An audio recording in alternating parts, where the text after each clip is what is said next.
What's up, everyone? This is Jesse with 44 Astro with an astrology video over Saturn in Aries. This is going to be a video to kind of explain what Saturn may mean in an individual birth chart when it falls in Aries. Know that if Saturn is in Aries in your natal chart but does not have any aspects on him at all, just sitting there, it's very unlikely to play a massive role in your life, being as aspects are what give the planet energy and make it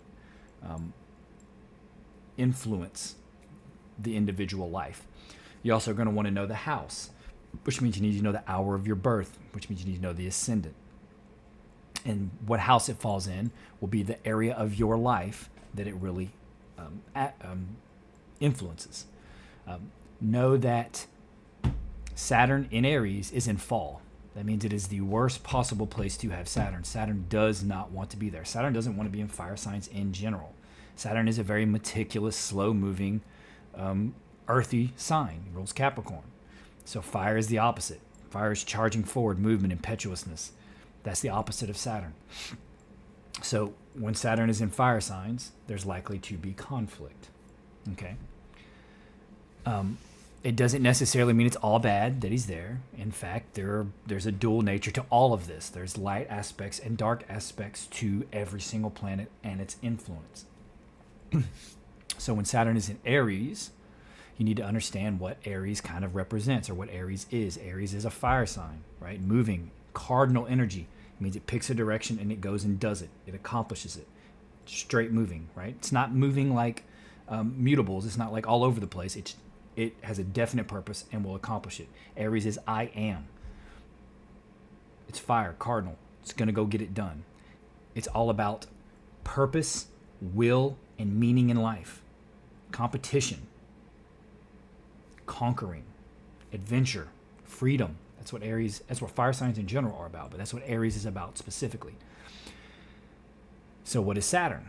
Saturn is restriction, slowing things down, crystallization, boundaries, delays, rigidity, fear, death, duality, harvest, gateways, karma, coins even, if you're relating to Janus. So they're quite opposite. That's why Saturn doesn't want to be there. He's in fall in Aries, and he's in detriment in Leo, which are both fire signs. So how can that manifest in an individual chart? Well, you really want to look at your houses to see what area it falls in. But in general, it's going to be an individual that is probably obsessed with competition, like in a way that is completely unhealthy. It can manifest to the point to where everything is a competition, and therefore control is going to be exhibited, or therefore there will always be an individual that's challenging everything around them, even with their friends, because they can't help it. It'll be kind of unhealthy.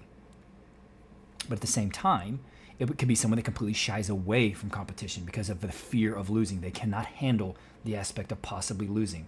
And it will be under the guise of someone that is very calm and calculated, right? But they'll take like the whole higher ground of competition is kind of beneath me, but what it really would be coming from was a place of fear of losing, extreme fear of losing. They may look at life in and of itself as a competition, and that for some reason they're being thwarted in all of their competitions. They may learn early not to kind of over attach to that aspect, and it'll kind of keep them from involving themselves in competition in any way. But realistically, it can also be the other thing. The individual will present themselves in a way that they're the first to jump in, like no matter what. Like, I'm the most brave, I'm the most aggressive, I'm the most take charge, got to seize the situation individual. It can manifest like that as well in Aries, especially if the ascendant of the individual is air or fire, or they're heavy air or fire in their chart, or it's touched by a fiery planet like Jupiter or Mars. But the real fact of doing all of that jumping in first, is like attacking so that you won't be attacked, like essentially. The best defense is a good offense. Everything will kind of revolve around the aspect of competition in one form or another, whether they go overboard with it or whether they because they can't handle losing, they will completely withdraw from it. And both in and of itself are unhealthy. And it is unlikely to stop Saturn's influence is unlikely to stop in that manner until they get to their mid to late 30s. And then it'll kind of lighten up, and they can kind of understand the aspect of competition as a healthy thing and a way to grow. Is it likely the individual will care about how they look or about how they're seen, their reputation, like extremely, to the point where they may isolate themselves off because they can't take the possibility of being looked at as anything but the best or the greatest or the winner. Because Saturn is all about that, reputation, and Aries is all about winning. So looks could play a big role in that. It could be someone that they get a zit and they're like, I'm not going anywhere. They'll shut down a whole evening because like they can't be seen in that way. It can manifest that extreme because Saturn can be that extreme. And also Saturn rules the occult. So when you get Aries there, it could be someone that uses the occult as a way to win. They could study the occult simply for the fact of trying to have an edge up on people so that they can win. This would really play a role if in some way it was influenced with the 8th house or Scorpio or Pluto specifically. If there's some kind of aspects coming from Scorpio, 8th house, or in the 8th house. So it can manifest in many different ways.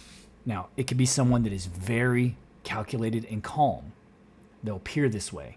And even that will be looked at like a competition almost. They have to be the calmest. They have to be the most mature. They have to be the most...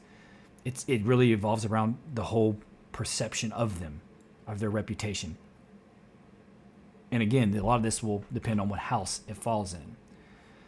But because Saturn is about boundaries and is about dryness and slowness and like delays, it's very likely that the individual will feel like, especially when it comes to anything competitive, they'll feel like that everything's kind of working against them in some way.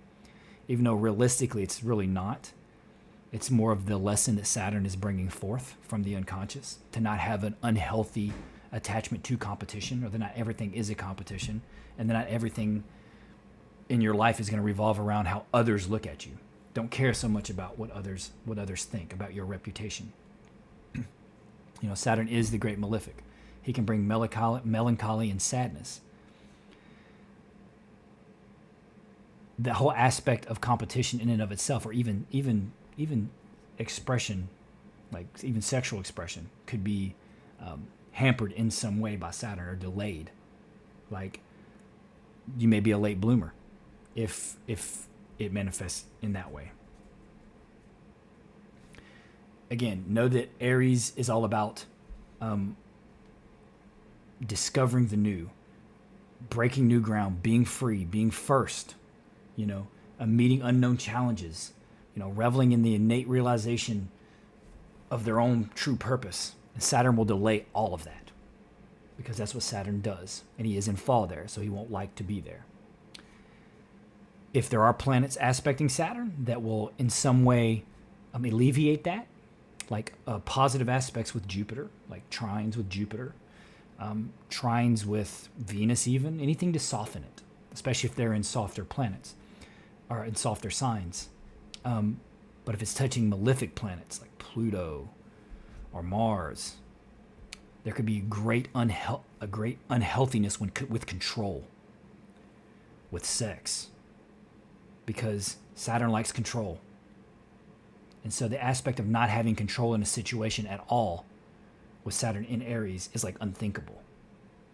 So there will always be an aspect of control. Like if it's a very assertive individual, it's going to be about control of the situation. They jump in first. They're most brave. They're the most willing and aggressive because they need to have control over the situation so that no one can look at the true aspects of them or question their reputation or their ability to accomplish or do something.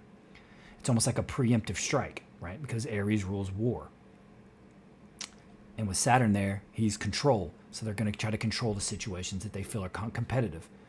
And in general, it's probably going to look at most things competitively. Now, whether that makes the person introverted or extroverted is going to depend on the entire look of the natal chart and kind of what houses it falls in. But there's also a great opportunity here when it comes to Saturn in Aries. If you can come to terms with like the more shadowy and powerful aspects of the personality, right? And you're going to look at the first house for that. You're going to look at ascendant. You're going to look at your sun, even your moon. And if any of this is touching your sun, moon, or ascendant, it's going to play a big role in your life. So if Saturn is in Aries and it's in your first house, this is absolutely going to play a role in your persona, and it's going to be it could be pretty tough. If it's aspecting your ascendant, it could be the same thing. If it's touching your sun, it could be the same thing. Touching your moon, it's going to play. If you're touching any of those, it's going to be a prominent role. If it's touching your moon, it's going to be an inner battle that you're facing with this control and this competition and how to express yourself in the world. It's going to be mostly inner feelings about how you don't feel in control, or you feel like the world is out to get you in some way, right? If it's touching your moon, if it's touching your ascendant, you're going to actually feel like out in the world that things are happening to like thwart everything you do. And it can actually cause a specific persona to develop that crystallizes and that you can't get away from. But I'll cover that more in Saturn in the first house. And if it's your sun, it's going to be like your life mission. It's going to be the way you have to self-express. You're going to have to work through the aspects of competition, control, anger, mood swings, those types of things. But over time, especially once you get into your mid to late 30s, you can use those shadowy aspects, or you can start to learn about those shadowy aspects and kind of understand how they manifest in you and how to integrate them and kind of outgrow them. And that will help the individual gain a better sense of purpose and will and meaning in their life, how to exert their will to accomplish their purpose in life. Because Saturn delays things. That's just what it is. So because Aries rules those specific things, competition, sex, anger, these types of things, there will be a delay on the integration of them, or it's likely to be. Saturn will teach you lessons until you get to generally after your first Saturn cycle.